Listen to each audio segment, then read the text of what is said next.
So many people today are suffering from heart failure, heart problems, heart attacks. You know, a person can.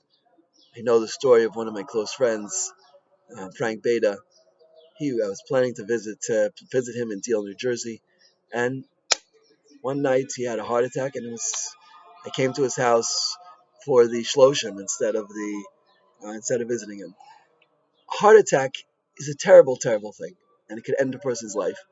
And we want to keep our hearts as healthy as possible. So I'm going to tell you now at the end of this week two two concepts that we can work on, two concepts that we can use to prevent heart attacks on a spiritual level and also on a pragmatic level. Right. First thing I'm going to tell you on a pragmatic level. If you're the type of person who's worried about what people think about him, think about you, and you're always worried about maybe this one's doing something to hurt me, maybe that one's doing something to hurt me, or I'm not getting enough honor. This person got this Aliyah shul and I didn't get this, or this person got this award, or this covered, or this, that, and the other, right? Or maybe you're worried about what are you going to have to eat, or am I going to do this, or should I choose that, or should I have this food or that food, or should I have more food?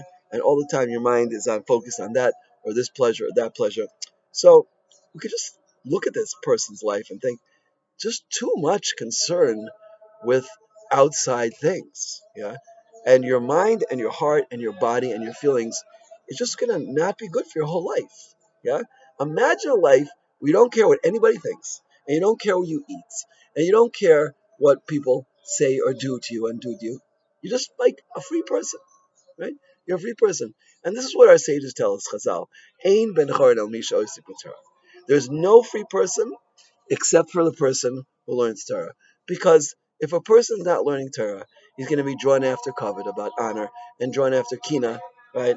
Um, um, Hating other people and having bad feelings for other people, being jealous of people, and he'll be drawn after taiva, his desires, right? And the Torah teaches us, don't be drawn after these things. Don't care. Who cares what you're having for supper? Who cares what people think about you? Who cares how much honor you're getting, right? As Rabbi Zelig Pliska once told me, if you can't put it in a wheelbarrow, it doesn't exist. What is comfort? Can you put it in a wheelbarrow? It doesn't exist, right? What is kina, right? Sinas chinam, what is it? Put it in a wheelbarrow, it doesn't exist. All these things just don't exist. And people get so caught up with them. It affects your emotions. It affects your mind. It affects your body. We can know when somebody really upsets you and turns you the wrong way. Your whole body, your whole attitude, your whole personality changes for the worse. Right. So this is a very good plan. Right. A person might be taking vitamins. A person might be taking nutritional supplements. A person might be eating good food. They might be exercising. But all that's great and it's important. But there's something even better, right, for your heart, and that's get rid of Keenan time and covet, right, as much as we can, right. Nobody's perfect, right, and if somebody slights us, it's going to hurt, right. We're not perfect yet. We should work on it. And if someone hates us, right, if someone comes to our face and says, I hate your guts, it's obviously going to be a little bit painful, right? And if we are passing by a storefront and it's like all sorts of delicious foods in front of it, it's not kosher, or with a smorgasbord and there's 50 different types of food, and we're pulled to take as much food as we can eat, right?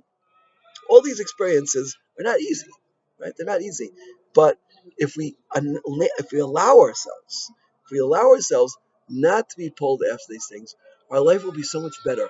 Our heart will be cleaned, and it'll be freed up for the second thing I'm going to tell you, which is to serve HaKadosh Baruch Hu properly, right? If our hearts are open and free, then it's left to serve Hashem. We can serve Hashem properly, and be given completely over to HaKadosh Baruch Hu. And this is what the pasuk initially says, Parachav Gimel, pasuk Chavav, Tnu b'ni libchali, give me your hearts. You can only give Hashem your heart if you haven't given it over to someone else. If you give it over to your dinner, or if you've given it over to the people who are not being covered, or if you're giving it over to the people who are upset with you, you haven't given it to Hashem.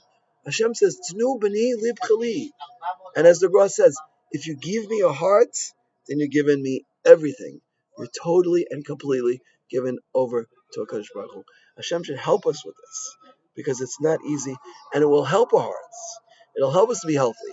It'll help us to be healthy in Ruchnias, and it'll help us to be healthy in Gashmias. In all ways, we'll be healthy and able to serve Hashem properly right?